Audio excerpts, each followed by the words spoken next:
Crucial July jobs report is just 2 days away now. All this week, we've been taking a look at the employment picture in different areas of the economy. Today, we are focusing on education as First Lady Jill Biden meets with cabinet members and executives at the White House to discuss the nationwide teacher shortage. According to the Bureau of Labor Statistics, there are currently more than 200,000 educational job openings.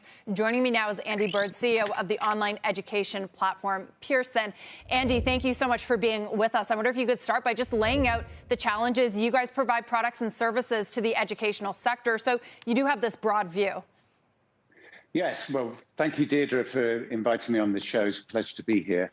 I think the pandemic has illustrated and acted as an accelerant across the education sector. The education sector in the whole was one of the last sectors to truly be transformed through a digital revolution. Mm-hmm. And whether we were at school or at college or at university, we really saw that hit hard during the pandemic, where teachers, schools, establishments had to really transform the way that they taught, remote learning.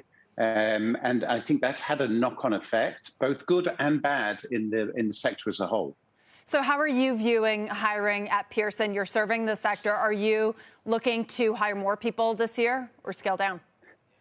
No. We're hiring more people, and we're hiring them for different skills. I think one of the trends that you're seeing across many sectors, and the education sector is certainly true, is this transformation into digital learning and into lifelong learning. So we're employing a lot more people with skills in IT, in technology. We launched a product for US College called Pearson Plus, which is an online learning platform that delivers your learning materials and videos and study materials. And so we're focused on really bringing in new skills into the company as we adapt ourselves. Mm-hmm. So you are actually competing with tech companies that often offer, great incentives, higher pay. How are you finding that competition? Especially, we talk about it all the time, as a lot of tech companies are either freezing or they're doing layoffs. Well, I think at the heart of what Pearson does is we add life to a lifetime of learning, and that purpose, the mission that we're on to help every individual on the planet improve their lives, whether you're learning a language, whether you're at school, at university, or increasingly at work. It's a very, very powerful message. And as we want to create an all-inclusive culture within the company and make sure that we give challenging and exciting and rewarding tasks to the employees who work for us. And Andy, finally, because we have you and it's top of mind, I want to ask for your view on what we just heard out of the White House from President Biden on student loan forgiveness. Do you think that this addresses the problem? Is it enough? Do we need more reform here? I think it's a great step forward. The issue of student debt in the United States is a real issue.